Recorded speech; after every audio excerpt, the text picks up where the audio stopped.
Its rivals are at it again, striking where its fellow Japanese adversary has its bread and butter model. Nissan is launching the Innova killer, the Evalia. This 7-seater has been developed for the Indian market as a part of Nissan's joint venture with Ashok Leyland. And like we showed you at the Auto Expo, the Indian partner will also have a slightly different spec version called Style.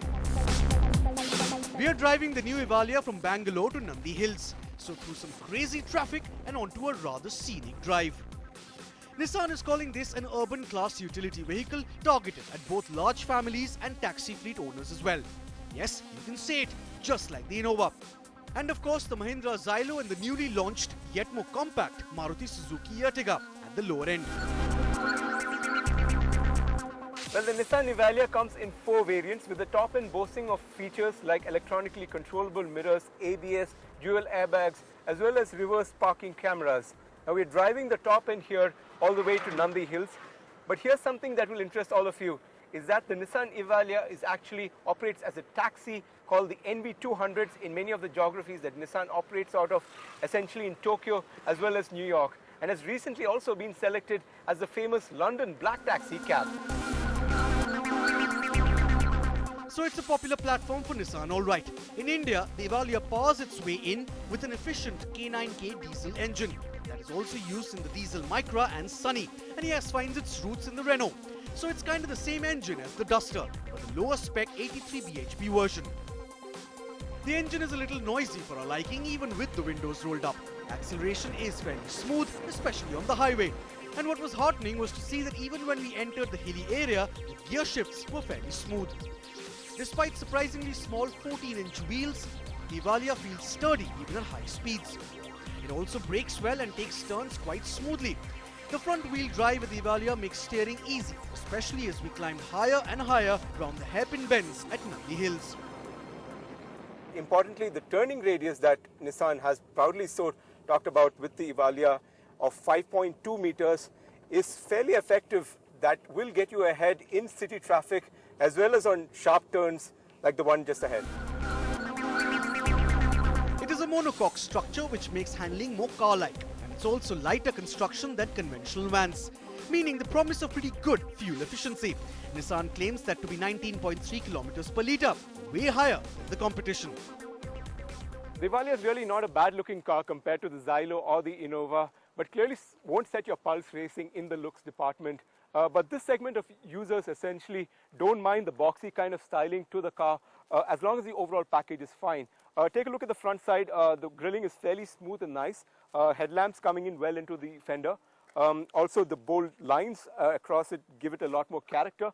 The big rear view mirrors on the driver's side also is a huge advantage. But as we come to the middle of the car, clearly there is a lot of disappointment here, especially with these small windows. Clearly people sitting inside will find it a little more disappointing and claustrophobic sitting inside, given that these windows really shrink in size compared to the driver's side window. Also the sliding doors, I think, is a huge advantage, especially in city conditions. A lot of people find it practical to use these doors in city conditions. As we move towards the back, it kind of has a flat finish at the back, just sharply curving down, fairly standard tail lamps that they have. But the big advantage is the height that the back offers, especially when you're loading and unloading big cargo, big suitcases. Essentially, given that it's going to be a utility vehicle, a lot of loading and unloading is going to happen. So the height is going to be a huge advantage. The dashboard comes with a lot of plastic controls that look basic and standard and frankly not too contemporary. The gear stick is nicely located, kind of coming on out of the dash, not too far from the driver. That also frees up some leg space. The glove box is more of a shelf really, strangely open without a cover. So a bumpy road or a sharp turn could see items falling out of it. All the variants get an integrated music system, with the mid and top variant getting 4 speakers. The driver's seating position is comfortable with a good view of the road and has an adjustable steering wheel. The driver is also aided by a multi-information display which shows useful info like real-time fuel efficiency, gear shift up indicator and cruising range. So we're now here in the second row of the Evalia, and this is where the space USP that Nissan has been trumpeting so much about really kicks in.